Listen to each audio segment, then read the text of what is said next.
Narito ang ilang trivia at mga katotohanan tungkol kay LeBron James. Early stardom, si LeBron. James ay naging tanyag na basketball player. Noong high school pa lamang siya. Isa siya sa mga pinakapinapanood na manlalaro bago pa man siya makapasok sa NBA. 2. The Chosen One. Tinawag siyang The Chosen One ng mga media at noong 2002, ipinakita siya sa pabalat ng Sports Illustrated habang nasa high school pa. 3. Drafted number 1. Noong 2003 NBA Draft, pinili siya ng Cleveland Cavaliers bilang first overall pick.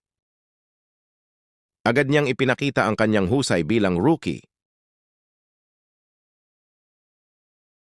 4. Multiple championships. Nanalo si LeBron ng 4 na NBA championships.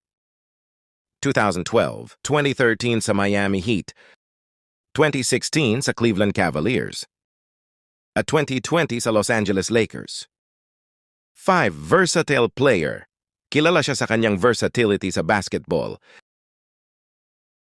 Pwede siyang maglaro sa iba't ibang posisyon, mula point guard hanggang power forward, at malakas siya sa both offense and defense. 6. Social activist. Si LeBron ay aktibo sa mga isyong panlipunan.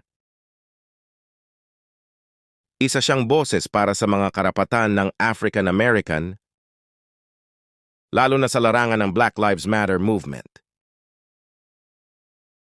7. I Promise School. Nagpatayo siya ng isang paaralan na tinawag na I Promise School sa Akron, Ohio, na kanyang hometown. Ang layunin nito ay makatulong sa mga underprivileged na kabataan. 8. Hollywood producer. Bukod sa basketball, pumapasok na rin si LeBron sa entertainment industry bilang producer at aktor. Isa siya sa mga producer ng Space Jam, A New Legacy. 9. Most All-Star appearances. Isa. Siya sa may pinakamaraming All-Star Game appearances sa kasaysayan ng NBA, kung saan halos taon-taon siyang napipili simula noong rookie year niya. 10. Near billionaire. Si LeBron ay isa sa iilang atleta na umabot na sa halos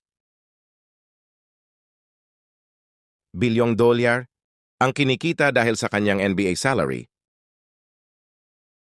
endorsements, at iba pang negosyo. Maliban sa kanyang pagiging mahusay na atleta, si LeBron James ay kilala rin sa kanyang leadership, philanthropist work, at patuloy na